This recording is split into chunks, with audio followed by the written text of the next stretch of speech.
بسم اللہ الرحمن الرحیم واللاتی یأتین الفاحشة من نسائکم فاستشہدوا علیہن اربعة منکم فإن شہدوا فأمسکوہن فی البیوت حتی یتوفاہن الموت او یجعل اللہ لہن سبیلا واللاتی یأتین الفاحشة من نسائکم فاستشہدوا علیہن اربعة منکم، اور تمہاری عورتوں میں سے جو بدکاری کی مرتکب ہو جائیں، نعوذ باللہ زنا کریں، تو تم اپنے افراد میں سے یعنی مسلمانوں میں سے 4 افراد کی گواہی طلب کرو، 4 افراد گواہی دیں۔ فَإِن شَهِدُوا، پھر اگر وہ گواہی دے دیں، 4 گواہ اس عورت کی بدکاری پر گواہی دے دیں، فَأَمْسِكُوهُنَّ فِي الْبُيُوتِ حَتَّى يَتَوَفَّاهُنَّ الْمَوْتُ أَوْ يَجْعَلَ اللَّهُ لَهُنَّ سَبِيلًا، اگر وہ 4 گواہ گواہی دے دیں تو تم ان کو اپنے گھروں میں بند کر دو یہاں تک کہ انہیں موت آ جائے یا اللہ ان کے لیے کوئی راستہ پیدا کرے۔ یہ حکم عارضی تھا، خود آیت بتا رہی ہے کہ اللہ کوئی اور راستہ پیدا کر دے، اور پھر خدا نے زنا کی سزا مقرر کر دی۔ جب یہ آیات اتری ہیں تو زنا کی سزا کی آیات احکام ابھی نازل نہیں ہوئی، اور کیونکہ عہد جاہلیت میں قبل از اسلام یہ بدکاری زنا کرنا یہ ایک عام چیز تھی، یہ کوئی بڑا مسئلہ نہیں تھا۔ آج بھی آپ مغربی سوسائٹی میں دیکھیں، اور وہ کہ جو ذہنی طور پر مغربی ہیں وہ پسند کرتے ہیں اس کو کہ آزادی ہونی چاہیے۔ آج حقوق نسواں کے نام پر اس کو بھی آہستہ آہستہ عورتوں کے بنیادی حقوق میں شامل کیا جا رہا ہے کہ شادی شدہ عورت کا حق ہے وہ چاہے تو کسی اور مرد سے تعلق قائم کرے، اس کے شوہر کو مداخلت کرنے کا حق نہیں، الگ ہو جاؤ، تم سے نہیں برداشت ہوتا، الگ ہو جاؤ۔ یعنی شادی ایک قانونی کانٹریکٹ ہے جس پر کچھ اثرات ہیں، لیکن عورت آزاد ہے۔ خداوند عالم دین کہتا ہے شادی کے لیے آسانی، راستے آسان کر، زنا کے لیے، بدکاری کے لیے سختی کر دیں، وہ نہ ہو سکے معاشرے میں، شادیاں آسانی سے ہو جائیں۔ اور شیطان کیا کہتا ہے؟ زنا کے لیے راستے کھلے ہو، کوئی رکاوٹ نہ ہو، ان کی مرضی ہے، دونوں کی راضی ہے، کر لیں، تمہیں کیا پرابلم؟ حتیٰ کہ انسانوں کے اور جانوروں کے مثلاً مسائل، دین اسلام حلال کی طرف ترغیب دلاتے جیسے خدا نے حلال قرار دیا، جبکہ جو اللہ کا نظام نہیں ہے بنایا ہوا وہ آپ دیکھیں گے تو بالکل سیدھا ٹکراؤ ان کی باتوں کا ہوگا خدا کے احکام سے۔ لہذا شادی جو ہے وہ جتنی آسان ہوگی اتنا معاشرے میں اچھائی رہے گی، اور زنا کے لیے جتنی آسانی ہوگی اتنے معاشرے میں خرابیاں پھیلیں۔ آپ توجہ فرمائیں، ہم نے بہت ساری باتوں کو ہم نے اپنے عمل سے ایسا بنا دیا جیسے یہ پرانے قصے ہیں۔ ہم جب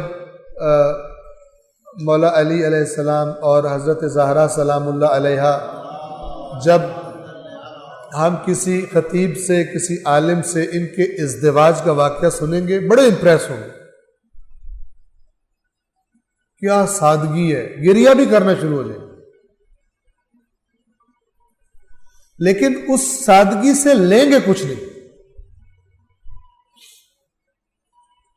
اس شادی کا جو ہم سے تقاضا ہے اسے پورا کرنے کی جگہ جو آج کل کے زمانے کے ناجائز تقاضے ہیں ان کے آگے سر جھکا دیں گے، سر نہیں جھکا دیں گے، شوق سے پورے کریں گے۔ کیوں؟ ہم ایسی سٹیج پر پہنچ جاتے ہیں کہ جہاں پر اگر ہم بھی کرنا چاہے، ہماری اولاد، ہم نے ان کی تربیت ہی وہ نہیں کی، ہم نے ان کو دنیا میں اتنا غرق کیا کہ اگر ہم کرنا بھی چاہیں کہ کچھ ہم اپنے جو دین ہم سے چاہتا ہے اس صورتحال کا لحاظ کریں، اس سے ہم تجاوز نہ کریں، آپ کی اولاد بھی نہیں چھوڑے گی، آپ ہماری اولاد ہی نہیں چھوڑتی، ہم رشتہ دار نہیں چھوڑتے، کیونکہ ہم نے خدا کے راستے میں عزت نہیں سمجھی، اب ہمیں لگتا ہے بے عزتی ہو جائے گی اگر ہم خدا کے راستے پر چلیں۔ وہ لوگ جو اول سے دین پرست ہوتے ہیں، اول سے، ان کے رشتہ داروں کو بھی پتہ ہوتا ہے، ان کے دوستوں کو بھی پتہ ہوتا ہے اس نے یہی کرنا ہے، لیکن جو بعد میں آنا چاہے واپس، جتنا فاصلہ طے کر لیا ہو اتنا واپسی اس کے لیے مشکل ہو جاتی ہے۔ لہذا بعض اوقات اچھے اپنے آپ کو متدین کہنے والے جب شادیوں کا مسئلہ آئے گا تو پتہ نہیں کیا کیا مسئلہ کر دیں، زیادہ خرابیاں کر دیں، اور پھر یہ جملہ بھی بولتے ہیں کہ میرے بچے کی ایک ہی دفعہ تو شادی ہونی ہے، میں نے ساری حسرتیں پوری کر لی۔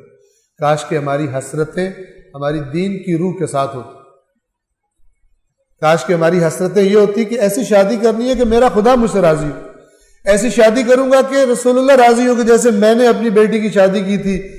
علی کے ساتھ، تمہاری شادی میں سے اس کی خوشبو آ رہی، تم نے جو اپنی بیٹی کی شادی کی ہے اس کی خوشبو آ رہی۔ کاش یہ حسرت ہوتی کہ رسول اللہ مجھے یہ کہیں کہ تو نے قیامت کے دن مجھے کہے تو نے اپنے بیٹے کی یا بیٹے کی شادی ایسی کی تھی جس سے میں راضی ہوں۔ نہیں، ایک شادی ہوئی ایک شہر میں، اور وہ شادی بہت بڑے ہوٹل میں تھی۔ مولانا صاحب کو بلایا گیا، اب شادی میں ہلڑ بازی تھی، عورتیں مرد مکس ہوئے اور میوزک بج رہا ہے اور جو جیسے ہوتا ہے، تو انہوں نے مولانا صاحب سے کہا کہ آپ کے لیے ماحول مناسب نہیں ہے آگے بیٹھنے، آپ یہاں کمرے میں بیٹھیں، اور بس جب نکاح کا ٹائم آئے گا تو ہم ذرا آپ کو بلا لیں گے، آپ نکاح پڑھ کے تو پھر آپ۔ مولانا صاحب بیٹھ گئے کمرے میں، بہت دیر ہو گئی، بہت دیر کے بعد وہ آئے، ایک صاحب انہوں نے دروازہ کھولا اور سامنے مولانا صاحب کو دیکھ کے ان کو جھٹکا لگا، ان کا مولانا صاحب آپ گئے نہیں؟ انہوں نے کہا بھی آپ نے کہا تھا کہ ماحول مناسب نہیں ہے، بلائیں گے آپ کو نکاح پڑھنے کے لیے اور پھر آپ فارغ ہیں، لیکن مجھے تو بلایا ہی کسی نے نہیں۔ تب ان کو پتہ چلا نکاح کے بغیر ہی رخصتی کر دی۔ اتنے جوش میں اور جذبے میں وہ رقص و سرور کے مگن تھے کہ ان کو یاد ہی نہیں رہا نکاح کرنا ہے، اور جناب پھر کال فلاں یہ ہو گاڑی روکو یہ وہ، اس کو مولانا صاحب کو گاڑی میں بٹھا کے لے گئے پیچھے، اور رخصت شدہ بچی کا نکاح کروایا انہوں نے۔ بعض دفعہ اتنے بھی جذبات انسان کے بڑھ جاتے ہیں کہ اصل کام یاد ہی نہیں رہتا۔ تو یہ پاکستان کے شہروں میں سے ایک شہر میں پیش آنے والا واقعہ، میں نے پہلے بھی ایک دفعہ یہاں سنایا تھا، پھر عرض کر دیا۔ تو زنا کے بارے میں خداوند عالم کے احکام سخت، اس وقت تک سزائیں نازل نہیں ہوئی تھی، لہذا فرمایا وہ لوگ، وہ عورتیں تمہاری عورتوں میں سے جو بدکاری کی مرتکب ہو جائیں ان پر چار گواہ لو۔ اب آپ دیکھیں اس جو زنا اگرچہ بہت بڑی برائی ہے، بہت بڑا جرم ہے، لیکن اس کی سزا کا پروسیس بڑا سخت ہے۔ بہت زیادہ بے حیائی چاہیے کسی کو کہ وہ اتنے لوگوں کے سامنے ہی حرکت کرے کہ چار اس کو دیکھ رہے پوری طرح سے۔ اگر یہ گواہی ہو جائے تو پھر ان کو گھروں میں بند کر دو یہاں تک کہ انہیں موت آ جائے یا اللہ ان کے لیے کوئی اور راستہ بنا دے۔ اور وہ اور راستے سے مراد بعد میں زنا کے جو سزا کے احکام تھے وہ نازل ہوئے۔ یہ ان عورتوں کے بارے میں تھا کہ جو شوہر رکھتی، شوہر والی عورت اگر یہ گناہ کرے۔ صدق اللہ العلی العظیم۔